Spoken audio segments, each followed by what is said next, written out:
Thank you, Mary. So, several announcements before I get to the introduction. First, you'll have noticed the video cameras in the back of the room. We have made arrangements through Randy Heil, who's Chief Video Engineer and Cable Administrator for JCC in Yorktown.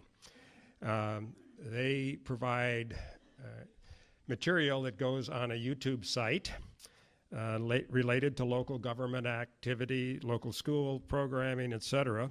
And our Great Decisions program, we hope going forward, will regularly be shown on that site. So the YouTube, it's youtube.com, James City County, all one word, to get to the site. And it's also on the announcement signs as you come into the auditorium. So if you miss a program, you should be able in the future to go to that site and pick it up.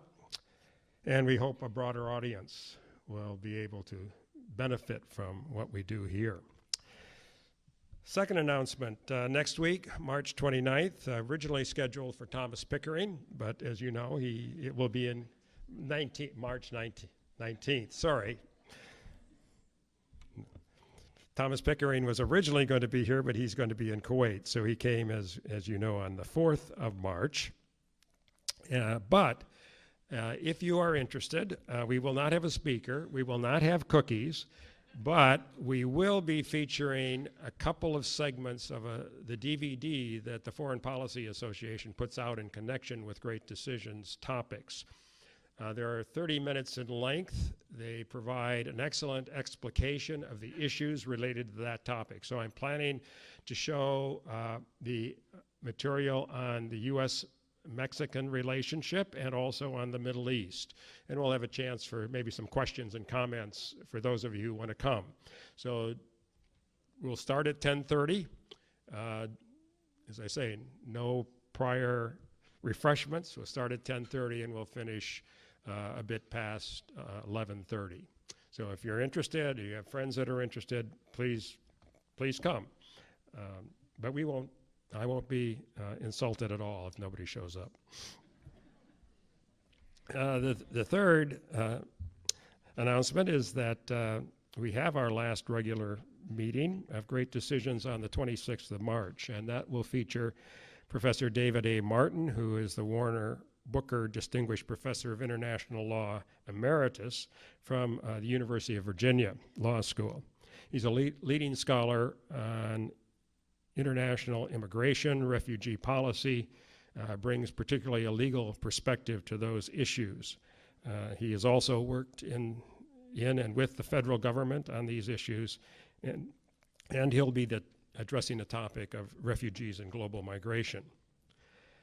And finally, there's a signal. And I'm going to do something myself with my phone. Okay, there we are. So silence those phones. And we will, as usual, have question and answer after Frank Samolis finishes his remarks. Frank Samolis is a partner at Squire Patton Boggs, who co-chairs the international trade practice for that organization. He advises clients around the world and in the U.S., both firms, government agencies, sovereign nations, on issues of trade policy, negotiation, legislation, etc. He travels around the world. His portfolio is global: Latin America, Asia, the Middle East, Europe, India. So we are privileged to have him take time out of his very, very busy schedule to be with us. He consults with clients on the status of negotiation, bilateral and regional trade agreements, relationship to the World Trade Organization. He consults with clients, as I said, about all kinds of trade issues and legislative matters with the U.S. government. He was involved in issues related to the Trans-Pacific Partnership, which, as you know, the United States has chosen not to sign on to, although we were key in negotiating it. And he was appointed in 1992 by the U.S. Trade Representative and Secretary of Commerce to an Industry Trade Advisory Committee, and he's consulted regularly as a private sector advisor with senior U.S. government officials on policy issues and solutions. He is frequently interviewed and widely quoted in media outlets and professional trade journals. He did his undergraduate work in the Georgetown University School of Foreign Service, then went on to law school at Georgetown, and when he was a second-year law intern, he worked a summer internship with his congressional representative from Ohio and got into the trade issues. And he's remained in trade ever since. So he is a man immersed in trade, and he's going to share some of his wide knowledge, deep knowledge with us today on the issues of China-U.S. trade. Frank, pleasure to have you. Thank you, Don. Morning, everybody. Thanks for the introduction, Don. You got the background of what I do. I am a partner in a law firm, a global law firm of about 1,500 lawyers, believe it or not. We have 51 offices in 20 countries around the world, including 3 in China. But my world in international trade has generally been below the radar until Donald Trump was elected president. And now, all of a sudden, my next door neighbor and everybody else is talking about these tariffs and the China trade war. So it's kind of interesting for me to get involved in that. So if you will indulge me, I am going to sit because I've got a knee that's acting up, but hopefully you'll be able to hear me, and I'm going to talk about what's going on with China. So as Don said, my background is a Foreign Service School at Georgetown Law School, from Cleveland, Ohio originally.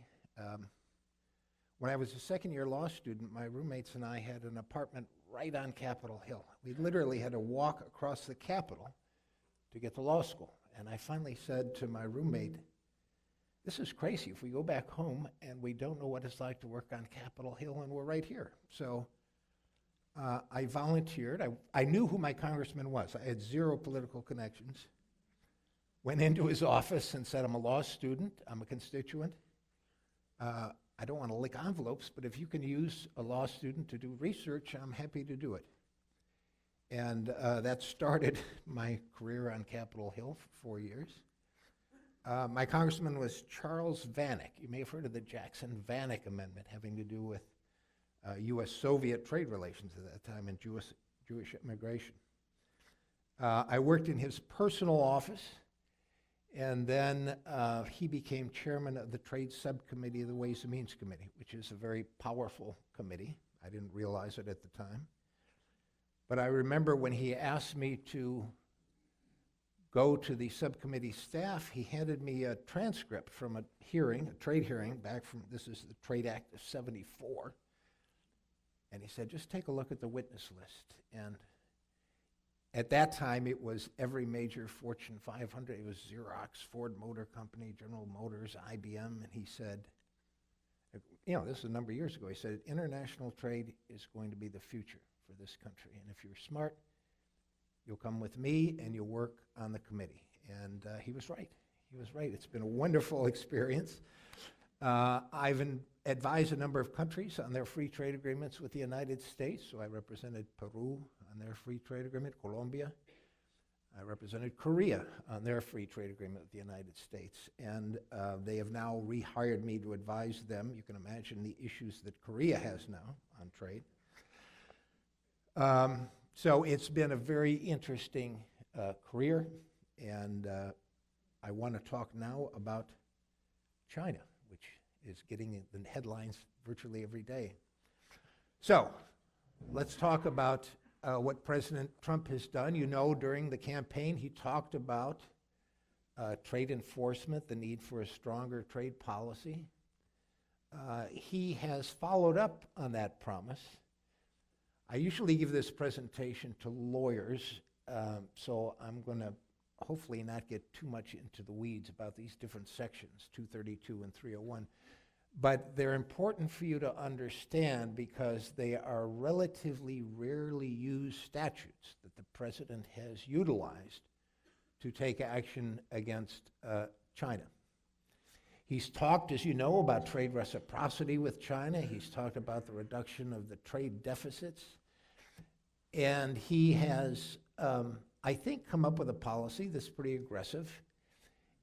Everything he's done so far, by the way, has been on a unilateral basis. These statutes I'm talking about, 232 and 301, they're statutes that allow the president to take action without any approval or disapproval by the United States Congress.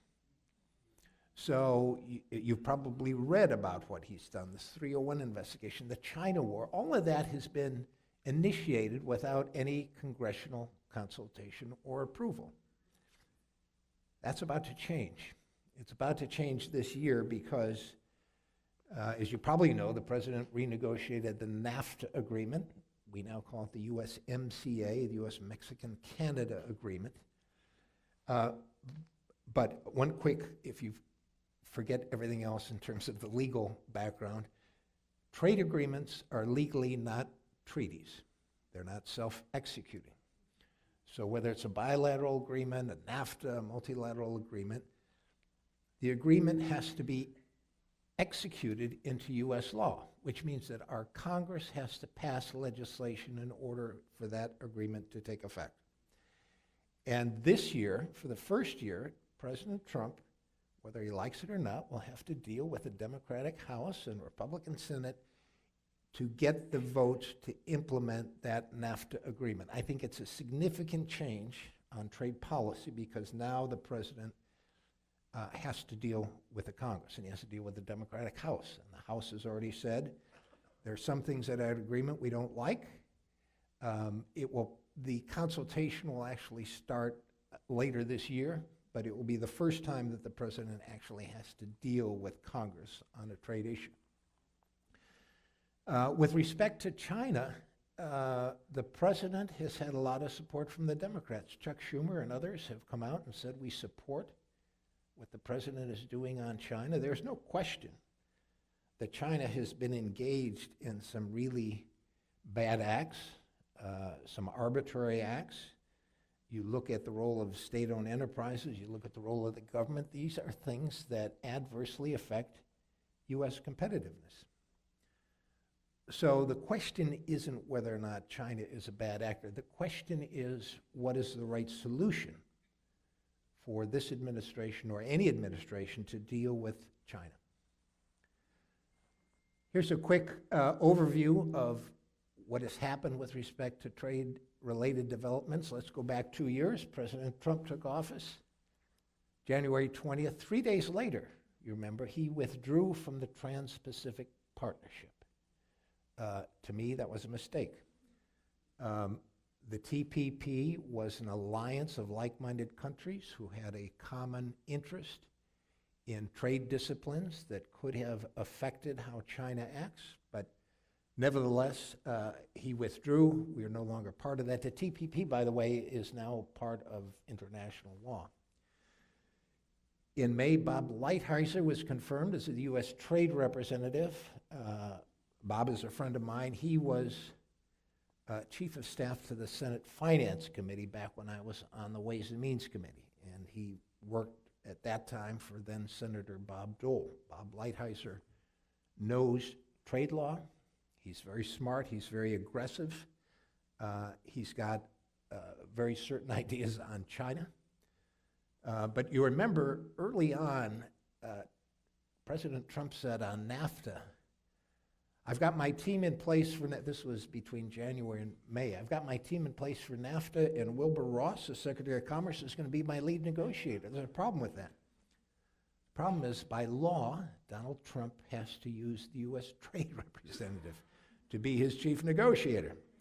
And Congress reminded him of that and said, Mr. President, you really have to go to USTR to do that. So Bob Lighthizer in place, and he's now been the chief negotiator, not only on NAFTA, but on China. And 3 days after he was confirmed, the president gave notice to Congress that he's going to renegotiate the NAFTA agreement. 2 months later, he gave notice that he's going to renegotiate the U.S.-Korea Free Trade Agreement that I worked on. He did it in a way that did not require congressional action, which is important because it allowed him to, again, act unilaterally. Then, well, just about a year ago, we had these tariffs imposed on steel and aluminum. Are you familiar with that?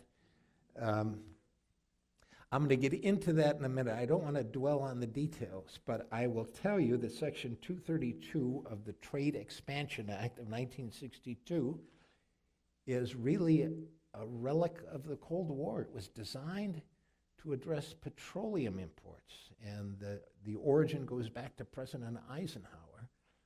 I am convinced, I have no proof of this, but I'm convinced that Bob Lighthizer went to the president and said, here's a statute that's still on the books. And guess what? If you find that there is a threat to national security, you can impose tariffs, and Congress or any other agency doesn't have any say in this. That was the legal authority for the president to impose those tariffs on steel and aluminum that are still in effect, by the way. I'll get into that. And then April, he utilized Section 301 of the Trade Act of 1974 to respond to what he said are unfair acts engaged in by the government of China. In May, he started a new investigation under Section 232 on automobiles. Do you remember reading about this, that President Trump said, I think it's a good idea that we put a 25% tariff on imported automobiles and auto parts? That investigation was due to conclude, and it did conclude at the end of February. So I had a number of clients very interested in trying to find out what the recommendations were. The problem is that President Trump classified it, which he's able to do. And therefore, we still don't know what the recommendations are with respect to a 25% tariff on automobiles. The only thing we know for sure legally is that 90 days after February 27th, that takes you into May, the president has to announce what he's going to do in response to the 232 investigation on automobiles. You know about the midterm elections. We now have the Democrats in place. The U.S. China talks started about that time, and beginning of this year, we have had the investigation on automobiles and automotive parts, and we've also had the suspension of the last tier of tariffs that President Trump imposed with respect to China. I'll get into that in just a minute. But remember, those were due to go from 10% to 25% on March 1st. And 2 days before that, the president said, well, we're making progress. I'm going to postpone increasing those tariffs for the time being. And that's where we are right now. So here we go, cast of characters. Who's who? Bob Lighthizer, I mentioned, as the U.S. Trade Representative. Wilbur Ross, Secretary of Commerce. Larry Kudlow, the Director of the National Economic Council in the White House. Then you have Peter Navarro. Has anybody heard of Peter Navarro? You've read about him? It's interesting. He was, early on in the Trump administration, appointed to an agency that didn't exist before President Trump was in office. He created a National Trade Council, and in charge of it, he put Peter Navarro. Now, I didn't know anything about Peter Navarro. I didn't know who he was, so I Googled him, and I found out he has written a couple of books. So I looked at the first book. It was called Death by China. The second book was called The Coming China Wars. Peter Navarro, to put it mildly, is very extreme in terms of his position on trade with China. The office that he was put in charge of was disbanded, but he is still in charge of the Office of Trade and Manufacturing Policy within the Department of Commerce. So he still has a role to play within the White House on trade. Jason Greenblatt, I really haven't heard much of him recently, but when Trump was inaugurated, he announced that Jason Greenblatt is going to be my special representative for international negotiations. And that included things like NAFTA renegotiation, peace in the Middle East and Palestinian negotiations, China relations. But since he's been appointed, we really haven't heard much about him at all. But I put him up there because he is a player in terms of policy. Mike Pompeo, you know, Secretary of State, Sonny Perdue, Secretary of Agriculture, and Rick Perry, Secretary of Energy. That's the interagency group that decides trade policy for the president. So I assume most of you, some of you, have read the Heths Article. That's the focus of this discussion. I think it's very well written. I think he raises some very interesting points. I will address them throughout this presentation. But I'm going to talk about a couple of things that he mentioned just to give you some of my reaction, because he talks about a safety protocol on Chinese goods, and he rightly identifies problems with respect to safety standards. There's a way to address that. I think he raises a good point. I think there is a process in the World Trade Organization, the WTO, I'm going to talk about that later on, to address that on a plurilateral and a multilateral basis. The problem for international trade is that you can't overtly discriminate against one country, China. You have to give MFN treatment. But barring that, there is a way to address that through a separate safety agreement. He talks about pricing negative externalities into tradable goods. That's a very complicated issue, and it gets into environmental issues, carbon emissions. It is a problem that is in need of a solution, but the solution, as far as I'm concerned, is going to be long in the making because of the politics of environmental policy in the United States. And then he talks about modernizing economic numbers toward a value-added trading system. That's a very good point.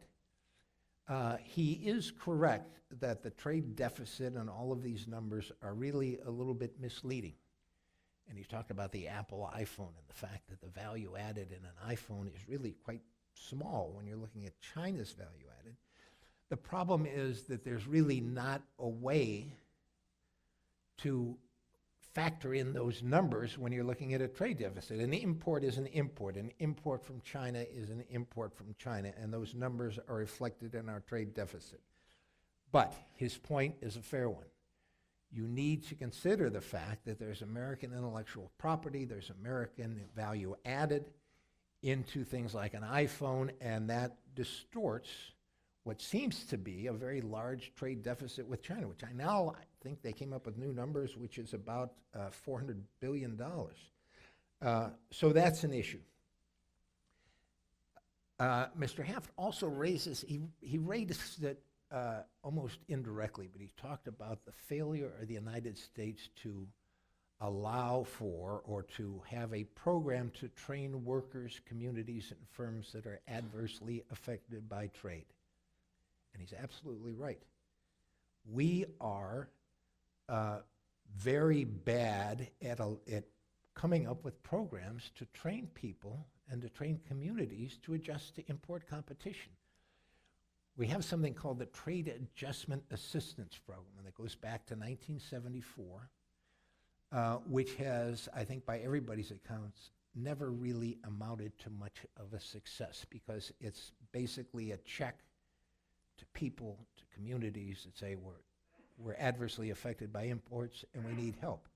It doesn't do anything to train people for new sectors that are going to be globally competitive. If you look at Europe, if you look at what Germany is doing, they are far ahead of where the United States is as far as creating a program for adjustment to import competition. Mr. Haft raises that very quickly, but it's a very valid point. So, again, I'm going to try not to get into too much of the details, but it's important to understand these 232 tariffs on steel and aluminum. Remember, the premise of that action is that the imports are a threat to national security. The Department of Commerce made an affirmative determination that indeed the imports were a threat. And if you remember a year ago, the president said, no exceptions, you know, this is across the board, tariffs, steel, and aluminum. 2 days later, he said, well, you know, Australia's a good ally. They're really nice people. They're not the problem, so I'm going to exempt Australia.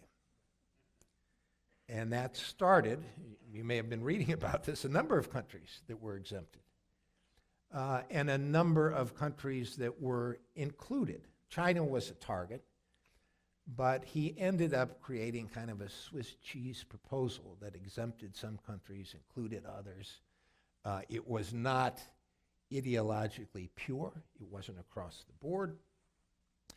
And he said that now they're going to apply to our allies. They're going to apply to Canada. They're going to apply to Mexico. They're going to apply to the EU. Well, if you're renegotiating the NAFTA agreement, Canada and Mexico have said, well, wait a minute. Before we sign on anything, we need to know where you are with respect to us on these steel and aluminum tariffs. That's a big hit for their trade. That is still an unresolved issue. It is one that you should, I'm sure you'll be reading about it as Congress looks to consider the implementing legislation, but it is still an outstanding dispute. It wasn't just Canada and the US and the EU that retaliated. It is a number of countries around the world. It's India, it's Russia, it's Turkey. It got to the point where, and I'm advising a number of clients on supply chains and how they're going to be affected, that I told some of my associates, there's got to be some source that lists all of these retaliatory tariffs. It's not just the US, it's all these other countries retaliating against us. Long story short, there wasn't any source for this, so we created our own. If you get on our website, you can look at something we call the tariff book. You can download, it's about 1,000 pages, but it will identify every country that has retaliated against the United States, what those tariffs are, what their legal authority is, how long that retaliation will be in place.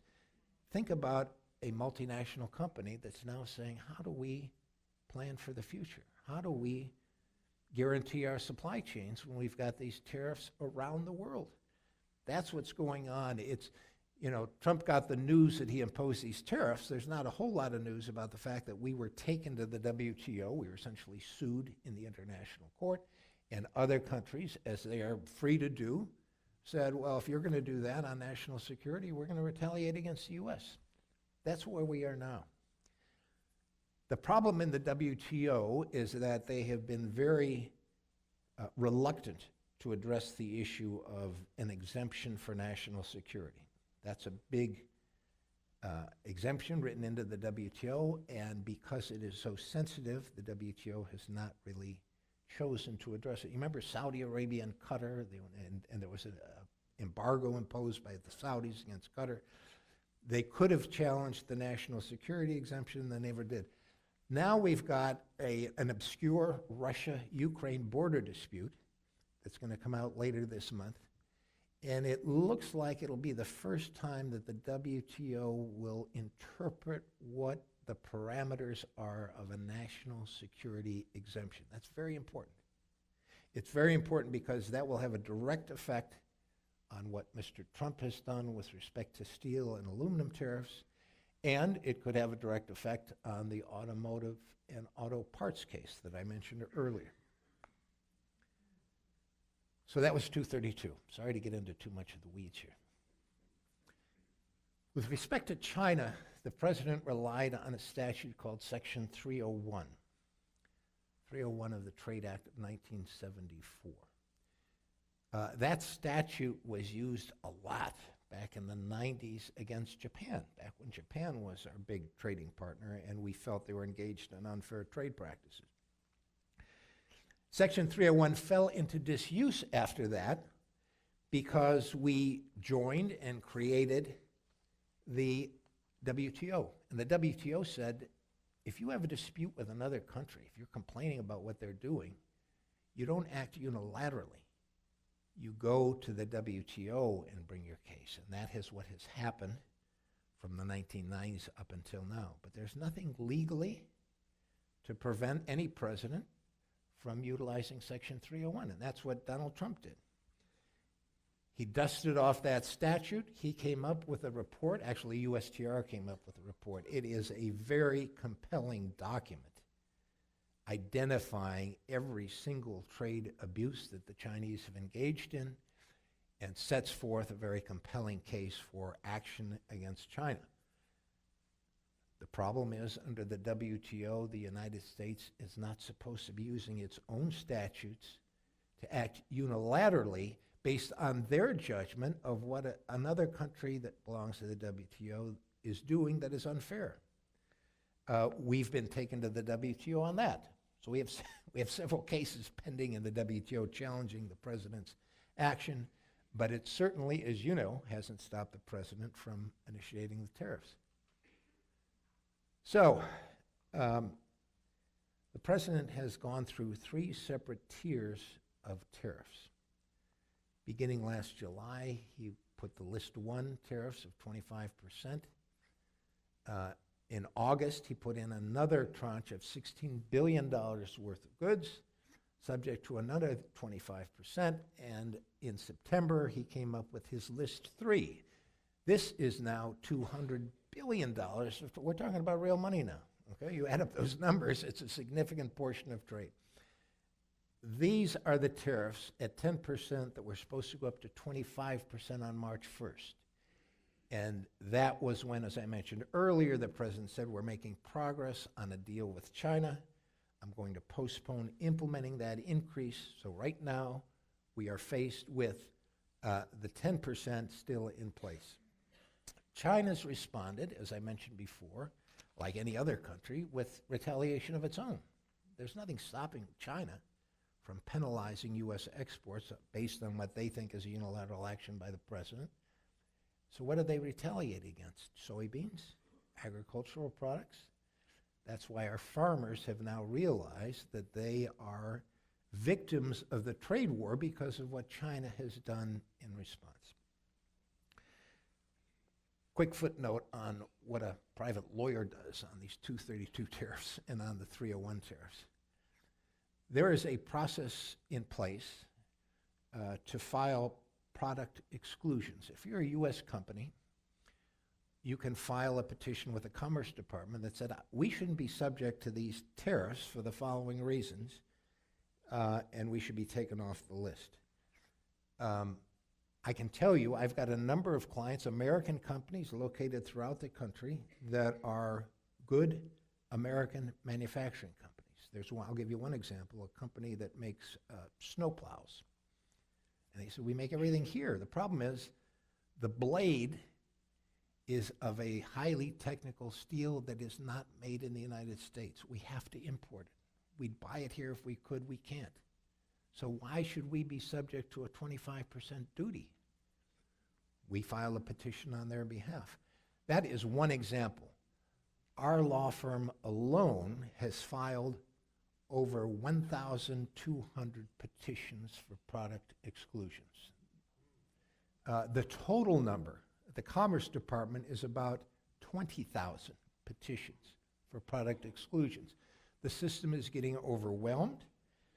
Commerce Department cannot react in time, and now we are looking at the potential for additional product exclusions under this automobile case that I mentioned to you. The same with Section 301. It's a little bit different. But under Section 301, the U.S. chair publishes a preliminary list. Said, all right, the president has said we're going to retaliate, 25% duties. Here's a list of the products we are considering to retaliate against. And you've got, you, the public, have 30 days to respond. On behalf of our clients, we have filed petitions to be excluded from their duty. Again, the most compelling case is one where my client is a U.S. company. They make everything manufactured in the United States. They have to import one or two products from China because there's no other source for it. And through that process, we've been able to get some of them excluded from coverage. The third tier that I mentioned before is one that is not yet, there is no product exclusion process available for that $200 billion of trade with China. So a lawyer like me representing private clients is constantly advising private companies, if you don't like these tariffs, you have the opportunity to file for an exclusion, and we've got a decent track record, but we don't win every one. And that is an added cost to the U.S. manufacturing base under 232 and 301. So let's take a bigger picture at the U.S.-China trade relationship. You saw that the trade deficit, that number has been increased, 375 billion. I think it's now over 400 billion in terms of the latest statistics from the Commerce Department. Trump's retaliatory tariffs, if you take those three and add together, the aggregate value is $250 billion. As I mentioned, China has responded. So I think we can say we're in a trade war with China. China has problems of its own. I don't have enough time to go into the problems of the Chinese economy, but their growth rate is the lowest now than it has been for the past 30 years. Long-term, China has problems that are greater than the U.S. in terms of population, in terms of economic growth, in terms of the role of something called state-owned enterprises. These are government-owned entities that benefit in world trade because they get subsidies and other programs from the government that allow them to compete. No other country really has that system in place. No other country has state-owned enterprises that gets government subsidies. You think about that, that's an enormous advantage. So a number of years ago, a number of countries got together, including the United States and Europe and Japan, and said we need to put some disciplines on state-owned enterprises. We need to come up with a set of rules. Even if China doesn't agree to these, we've got a common agreement on the set of rules that we're going to have. And that was done. It was agreed to in something called the TPP, the Trans-Pacific Partnership. And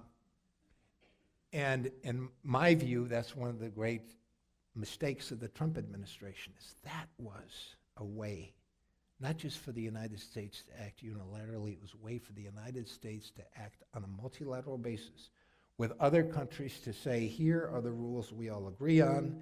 We have to discipline the state-owned enterprises from China, but he withdrew from that agreement. And he has, whether you agree with it or not, he has decided to pursue a much more unilateral approach to trade issues. I don't have enough time to go into some of these issues, but just to bring you up to date. Remember in Buenos Aires at the end of last year, Trump and President Xi met on the margins of the G20, the APEC meetings. They said we're going to continue to negotiate. We really don't know where we are on a trade deal with China. I'm sure I've gotten emails since I've been up here talking about the latest information about where we are. But I think it's fair to say that there will be a deal. There will be a deal because from the president's point of view, he can't afford to continue to rattle the markets here. I remember watching CNN and the other financial network, and they said, and there were analysts that said, we can live with and we can adjust to bad news. That's fine. What we can't live with is uncertainty. And what we've got with respect to U.S.-China trade is uncertainty. We don't know what's going to happen next. The markets react to that. And I think it's now gotten to the point where there will be some agreement. The agreement, in my view, will probably reduce, maybe it eliminates all these tariffs I've talked about before, the 3 tiers of retaliation against China. My fear is that there could be an agreement that is politically very attractive to President Trump. For example, if he can come up with an agreement from the Chinese that President Xi said, we will unilaterally reduce the trade deficit by, pick a number, $300 billion. And $300 billion is a lot, but you can really make up for that in terms of long-term LNG contracts, a bunch of Boeing aircraft, and some other things that will give Trump a deal. And if he does that and agrees to that, he can then go back to the public and say legitimately, I have done what no other United States president has done in the history of our country. I've reduced the deficit by $300 billion. And he is technically correct. The obvious problem is that a deal like that doesn't address the fundamental frictions of China's economy. It doesn't address the state-owned enterprises. It doesn't address rampant intellectual property theft. It doesn't address counterfeiting goods. And if I were advising President Xi, I'd say, all right, give this to Trump, $300 billion, on the condition you don't say a word about democracy in China, you don't say a word about state-owned enterprises, you don't say a word about how our system operates. $300 billion, take it or leave it. That's what I worry about. So, what we know so far on these negotiations is there are apparently 6 memoranda of understanding, MOUs, and I identify them here, forced transfers and cyber theft. Actually, the National People's Congress in China last week submitted legislation to prohibit forced transfers, so they're following what they said they would do on that issue. Intellectual property rights, agriculture, non-tariff barriers, currency, bilateral trade deficit reduction, and enforcement. That's the big issue. The big issue is, how does the United States ensure that China will live up to what they said they will do in this agreement? And I can tell you that USTR, through Bob Lighthizer, has said, we're going to enforce it based on our own determination of where there's a violation. And China said, oh, yeah, that's good for you to say. We have a say in this as well. So if you're going to enforce something, it has to be on a bilateral basis. It'll be interesting to see where we come out in terms of the enforcement issue. We talk about, have you heard about Make It China 2025? Does that ring a bell with any of you? It's a very notorious, infamous plan that China came up with to identify specific sectors that are going to be targeted for government assistance and development to allow them to be competitive. So they're looking at strategic sectors. They're looking at areas where they're not really now competitive. For example, semiconductors. China is really far behind technologically in terms of semiconductor development. Remember the state-owned enterprises I talked about? They're going to pump money into the semiconductor industry. The government will support it to make them competitive. That has been a big issue for USTR in terms of how do we respond to China's trade actions. There's been a little bit of a de-emphasis on that because President Xi has said, you know, you can talk about Make It China 2025, but you can't retaliate directly against us. So one of the open questions we're looking at in terms of what's going to come up with a deal on China. Talk about the distressed semiconductor dominance. I just mentioned that to you. As I said, the U.S. Congress is supportive of coming up with a tougher position on China. Democrats and Republicans. So this is not an issue like the 232 tariffs. Just to digress for a minute, members of Congress, mainly Republicans, have now said, you know, this Section 232 isn't such a great idea, you know? I mean, we got this president doing these things. He's making a determination about a threat to national security. And who does the investigation? His own agency. And what role do we have? Zero. So Senator Chuck Grassley, Republican from Iowa, Senator Rob Portman, Republican from Ohio, former USTR, have all come out and said, we need to amend that Section 232 to give Congress a role. And if the president, whether it's this president or another president, oversteps his bounds on what he can do unilaterally, we want to be able to restrain him. That is pending at the same time that this NAFTA agreement is pending.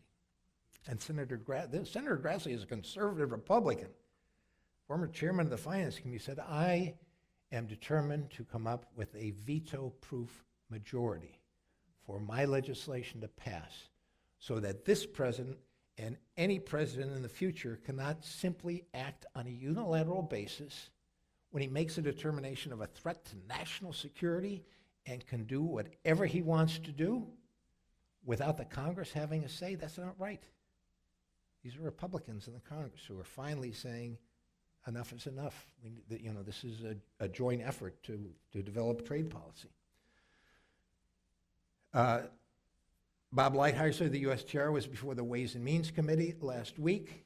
I think there will be support for, unless it's an egregious deal, I think there will be bipartisan support for a China agreement. And remember, that again is something that Congress cannot overrule.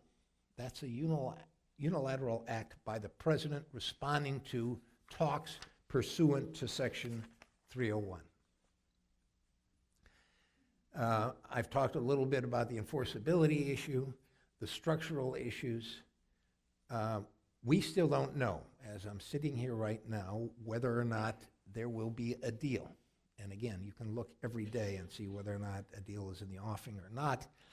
What happened with North Korea when the president walked away and said no deal is better than a bad deal, whether or not that's going to apply to China. I don't think it will. I think we're too far down the road for the president to say, well, after all of this, we don't have an agreement, because the markets will tank, and that will be bad for the president, will be bad for the economic numbers. So again, I talked about what I think may be a bad deal, but it could be one where the president agrees to do it, and he says, I've reached a tremendous agreement to reduce the deficit, and we've just fixed the China trade problem.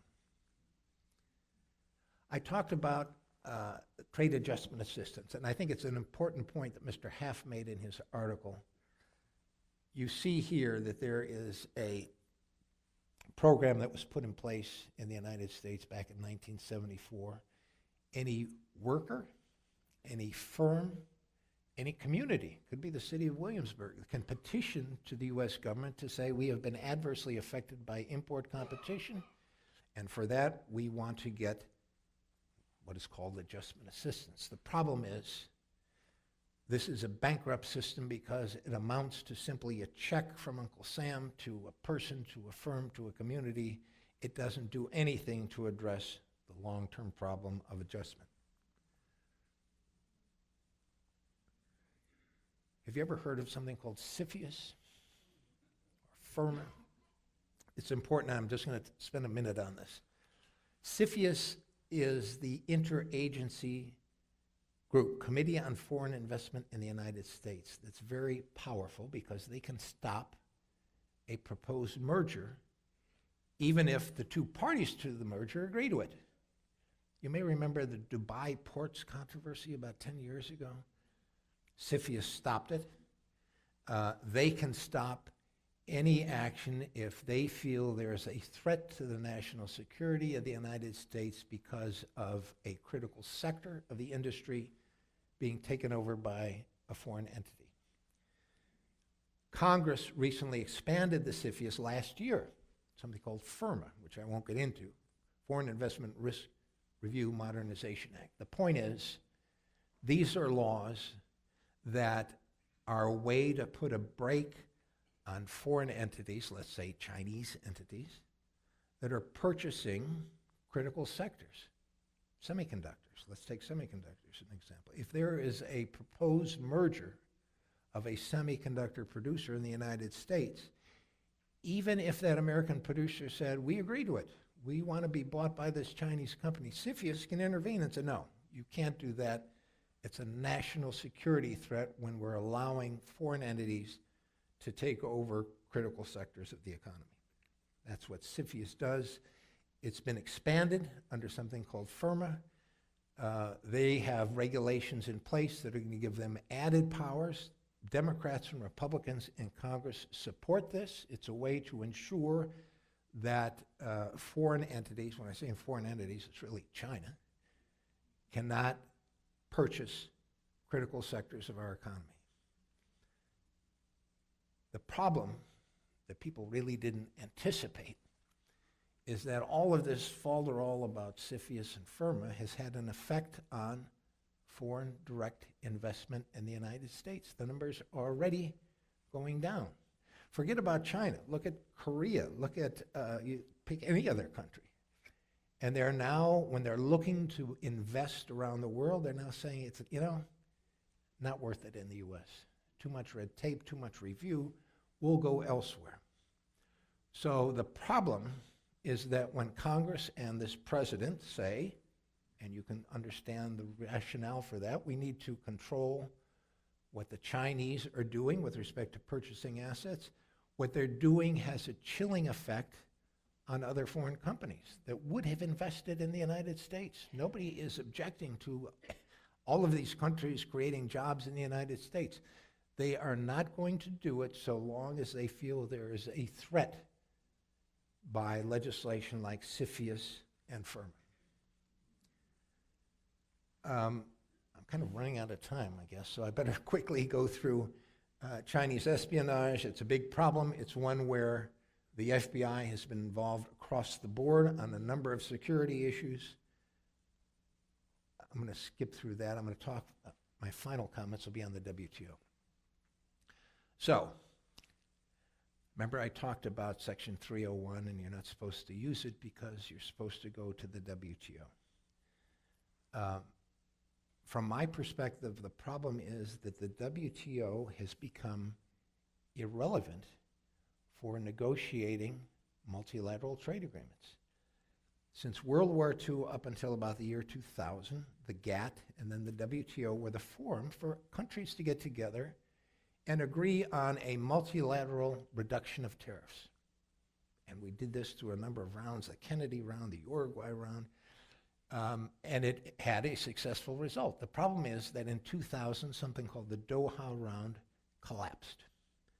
Who's to blame? Well, it depends who you ask. Could be the U.S., could be India, could be Brazil. The system has gotten too unwieldy. So the prospect for multilateral agreements has eviscerated. Trade continues to grow, so what happens? What happens is countries are coming into agreements on a bilateral or regional basis. That's why we have the U.S.-Korea free trade agreement. We have bilateral free trade agreements. It's not just the U.S., it's around the world. Every one of those free trade agreements is technically a violation of the WTO principles, which says MFN treatment. So internationally, we have an institutional problem with respect to WTO not being able to enforce or come up with new agreements. On top of that, we have a president who is, every president has to file an annual report on their trade agenda. So in Trump's first year, I was interested to see what he said about his trade, and it was pretty much what you'd expect. And then he talked about the WTO, and he said, national security will always take precedence over trade policy. And what does that mean? That means it's sort of code speak for we really don't have to abide by the WTO if this international body is going to tell us, the United States, what to do. And in furtherance of that strategy, the president and his administration have refused to appoint appellate judges to the WTO. You're supposed to have 11, and we're down to 3, which is the minimum you need to handle a dispute.